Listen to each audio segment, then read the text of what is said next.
Salamu alaikum. Alaikum assalam mai gida. Uwar gida, bismillahir rahmanir rahim.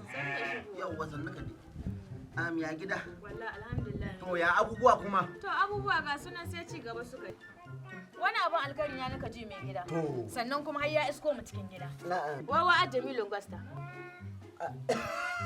Ka Allah ka saka ki ore gida. Yanzu baki da labarin Jamilu Costa.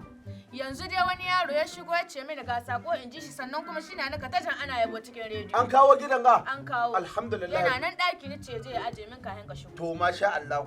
In an ka ce Alhaji Jamilu Costa jihar Sokoto fara gudana. To. Matashi mai dukiyar ba Allah, mai dukiyar da Allah ya ba dukiya kuma ya gode mai. Ikon Allah. Kuma jahiyar ga ta ta jam'iyyar APC mai albarka. Na nace da Allah Jamilu Costa yana iya kokari ne akan samun nasarar mai girma Ahmad Aliyu Sokoto. To. Kuma bari in faɗa miki, shi adda foundation na biyayya jari.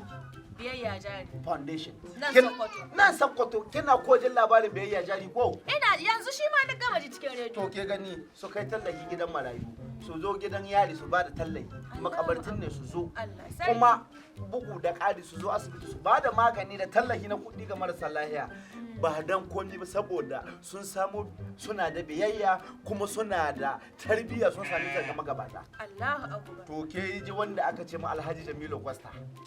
Ina mai gida. Gani. Ubangiji Allah ya saka musu da alkari tun da dai mu dai mun samu namu gida sannan na tabbatar da insha Allah makwatan ga namu na je na cewa za a kawo musu. Ke aiki ne kenan shi dai ya holanta mu bayan Allah rai shi an muharin wannan biyayya jarin da kika gani kuma ga ta ga ta Ahmadu Baba Alu in ki ga yadda ya karo motoci yana basuwa don dai karfa hama matasa don su ci gaba da dagewa da shiga lungu da sako domin faɗa ma mutane muhimmancin zaben Ahmadu Baba Alu jihar Sokoto ya karaba motoci da gumi dai shaida kike don ga yana an kawo to ke ai bari in wada maka har da kuɗi na gani sama yau za mu ci nama dai fatan mu guda wanda Alhaji Jamilu Costa ka iya kokari ne ga ta Ahmadu Baba Alu da Baba Alu sarkin Yamman Sokoto Allah shi kawo babban rabo mai albarka ce na mai gida gani sallan nan da ka kai ta dare to ka ƙara yi gaskiya ka ƙara yi musu ita don wallahi ni dai na ga alamun dacewa cikin tahiyar ta insha Allah to ka ci gaba ke ni ma yau zan taya ka to shikenan